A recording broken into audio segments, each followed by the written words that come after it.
Good morning student. आज हम लोग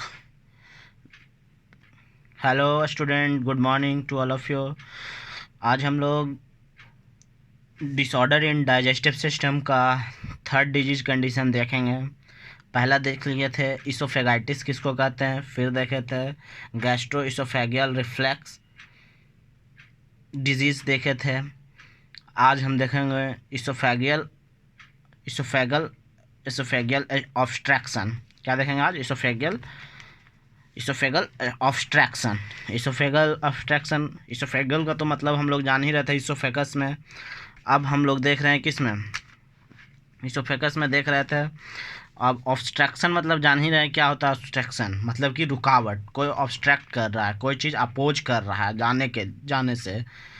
तो इसोफेगल ऑब्स्ट्रक्शन क्या है जो हम लोग आज देखेंगे। Oesophageal obstruction is a blockage. क्या है? ब्लॉकेज है एक तरह से, मतलब कि ब्लॉक हो जाता है जो रास्ता है, जो ब्लॉक हो जाता है और नैरो हो जाता है। क्या हो जाता है? सकना हो जाता है। क्या हो जाता है? ब्लॉक हो जाता है और क्या हो जाता है? नैरो हो जाता है। कहाँ? इसोफेकस में। ये जो है ना, ये इसोफेकस है ना जो आता है यहाँ से, जो इसोफेकस आता है ये माउथ से, ये इसमें जो है ये नैरो हो जाएगा या तो फिर ब्लॉक हो जाएगा। क्या हो जाएगा? ये इसोफेकस जो आएगा इसमें नैरोइंग हो जाएगा, चाहे तो दोनों तरफ से नैरोइंग हो जाएगा या फिर तो ये पूरे ब्लॉक हो जाएगा। और और क्या है? Muscular tube that carries the food from the mouth to stomach. जो जो जो ट्यूब है उसमें क्या हो जाता है? ब्लॉकेज हो जाता है या नैरो हो जाता है। किस में? जो ट्यूब है, ऑकोफेकस है उसमें। ऑकोफेकस मतलब जो ट्यूब लाइक स्ट्रक्चर है, जो क्या है? ट्यूब लाइक जो स्ट्रक्चर है ना, ये उसी में ऑब्स्ट्रक्शन आ जाता है। This condition usually called the problem of swelling. निगलने में फिर हम लोग को कोई चीज़, फूड को प्रॉब्लम होना शुरू हो जाता है। अब दूसरा, इसोफेकल्स ऑब्स्ट्रक्शन ऑकर व्हेन एबनॉर्मलिटी। जब इसोफेकस होगा, नॉर्मल जैसे कि जो एकदम प्रॉपर जैसा रहना चाहिए उस तरह का नहीं रहेगा, एबनॉर्मल रहेगा, तब ऑब्स्ट्रक्शन होगा। इंजरी के समय जी किसी तरह का घाव हो जाएगा, क्या कुछ और हो जाएगा उस समय। Disease disease disease narrows the esophagus. Disease है जो कि कोई भी डिजीज़ उसमें कंडीशन अगर तो वो हम लोग को जो इसोफेकस है जो नैरो कर देता है। Once the tube narrows swelling become a difficult. जब ट्यूब सकना हो जाएगा, नैरो हो जाएगा, तो जब ये ट्यूब नैरो हो रहा है तो निगलने में हम लोग को दिक्कत होंगे ही। Causes and risk factor of, क्या causes and risk factor of esophageal obstruction में। पहला, एबनॉर्मल स्ट्रक्चर। जब इसोफेगस का स्ट्रक्चर एबनॉर्मल हो जाएगा, जो उसका प्रॉपर शेप है, प्रॉपर नॉर्मलिटी है, जितना नहीं रहेगा, एबनॉर्मल हो जाएगा, तो आपसे जाहिर सी बात है कि मतलब कि उसमें है जो कि इसोफेगस में जो फूड होगा उसमें जाने में डिफ़िकल्टीज़ होगी, निगलने में डिफ़िकल्टीज़ होगी, एबनॉर्मलिटी आ जाएगा। तो वो एक अलग रिस्क फैक्टर है जो ऑब्स्ट्रक्शन करेगा। किस में? इसोफेकस में। उसी को क्या कहते हैं? इसोफेगियल आर्टरीज कहते हैं। A person may be born abnormal esophagus such is esophageal arteries. अगर एफेकस में एबनॉर्मलिटी रहेगा तो उसी को क्या कहते हैं? उसका एक डिजीज कंडीशन आ जाता है, इसोफेगियल आर्टरीज। इंजरी हो जाएगा, किसी प्रकार का घाव या छिला जाएगा, कुछ किस हो जाएगा। तो चिल्ड्रेन हु सॉलो ले प्रोडक्ट, जो प्रोडक्ट जो लेते हैं उसमें, सच एज ड्रेन क्लीनर्स, जो ड्राई क्लीनर्स होते हैं, क्लीनर्स होता है drain cleaners, can be developed oesophageal structure for narrowing. जो इसोफेगियल स्ट्रक्चर क्या था? इसोफेगियल स्ट्रक्चर हम लोग देखे नहीं है। इसोफेगियल स्ट्रक्चर था जो हम लोग इसोफेकस को स्ट्रीच करते थे, मतलब कि जो किसी तरह से मतलब कि अति हो जाता तो उसमें प्रॉब्लम आता था तो स्टिचेज करते थे लॉन्ग टाइम, तो वो सकना हो जाता था, उसमें घाव हो जाते थे और नैरो हो जाते थे।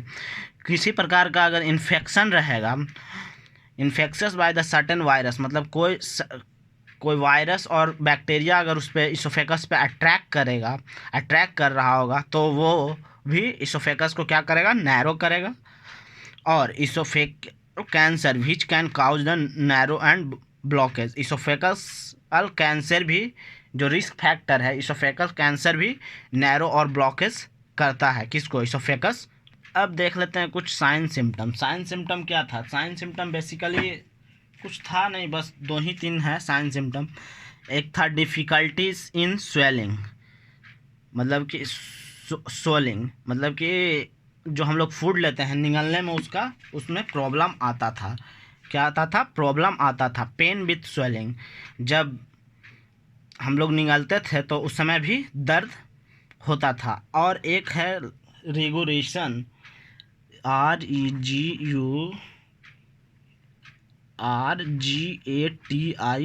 Regulation of food. Regulation of food का मतलब क्या होता है? इसका मतलब समझना है। इसका मतलब होता है स्प्लिटिंग ऑफ फूड। इसका मतलब क्या होता है? Splitting of food from the oesophagus.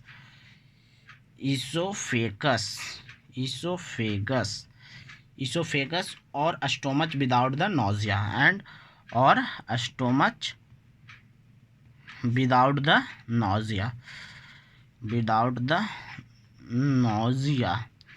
इसका मतलब क्या हुआ है? जो स्पिटिंग फूड होता है, मतलब कि स्लाइवा जो इजेक्ट करता है फूड को, इजेक्ट मतलब बाहर करता है, फीलिंग, और स्टोमच विदाउट नोजिया, और जो स्टोमच है उसमें लगता है कि उल्टी हो, फीलिंग लगता है ऐसा कि उल्टी, बट उल्टी ना हो के ही इसोफेगस से ही बाहर निकल जाता है वो। उसी को कहते हैं irrigation of food without nausea. बिना फीलिंग आए हुए वो फूड बाहर निकल जाता है, उसी को कहते हैं क्या? रेगुलेशन ऑफ फूड होता है। रेगुलेशन ऑफ फूड में ये सब देखा जाता है। अब हम लोग क्या देखेंगे? Diagnostic evolution. डायग्नोस्टिक एवोल्यूशन में क्या? पहला उसका हिस्ट्री कलेक्शन। हिस्ट्री कलेक्शन में देखेंगे क्या? हिस्ट्री कलेक्शन करेंगे उसका किस पार्ट का? GI, गैस्ट्रो इंटेस्टाइनल पार्ट का। गैस्ट्रो इंटेस्टाइनल, GI का, इसोफेगस वाला पार्ट को देखेंगे।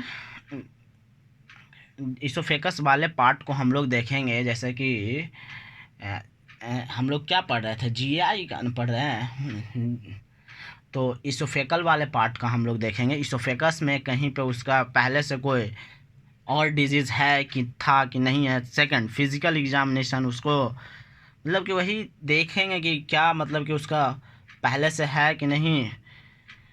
और फिजिकल एग्जामिनेशन उस इसोफेगस पार्ट का देखेंगे। किसका पार्ट का? ये इसोफेगस वाले जो पार्ट है इसका मतलब कि देखेंगे, फिजिकल एग्जामिनेशन करेंगे।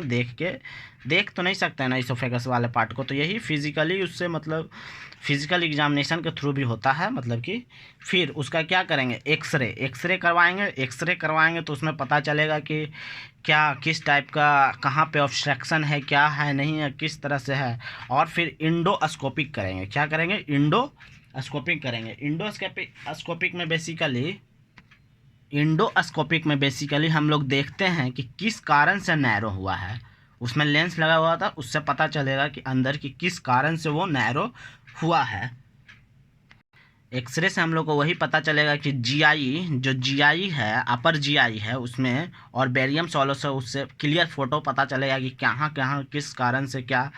जो बेरियम सॉलो सॉल्यूशन हम लोग जो लेते हैं, पहले जो लेते हैं बेरियम सॉल्यूशन, वो मतलब कि उसके बाद हम लोग को जो मतलब कि होगा बेरियम सॉलो के थ्रू, मतलब कि हम लोग को पता चल जाएगा। एक्सरे लेंगे उस समय तो क्लियर पता चलेगा।